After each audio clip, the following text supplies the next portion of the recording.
Est-ce qu'on a une liste un petit peu des vrais facteurs de risque environnementaux qui peuvent entraîner le diabète? Ceux qui sont vraiment identifiés, c'est l'excès de poids. Hein. Chaque fois qu'on prend du poids, en fait, on devient un peu plus résistant à l'insuline, donc on sollicite davantage notre pancréas. Si on a une prédisposition au diabète, eh bien, ça va le faire apparaître. Et puis la sédentarité, puisque l'activité physique, même si c'est pas du sport de compétition, hein, ne serait-ce que la marche, ça fait la même chose que l'insuline. Ça fait rentrer le glucose dans les cellules musculaires. Lorsqu'on est sédentaire et qu'on est à risque de devenir diabétique, eh bien, ça fait éclore aussi la maladie.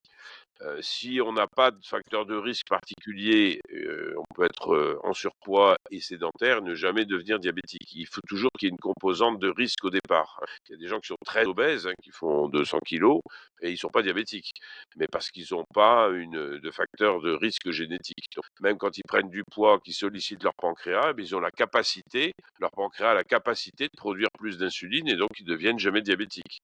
Par contre, si vous êtes prédisposé au diabète de type 2, c'est pas l'obésité, c'est pas la grande obésité, il suffit d'être en excès de poids, notamment au niveau abdominal, hein, puisque c'est la graisse abdominale qui est qui crée l'insulinorésistance, et bien on devient diabétique.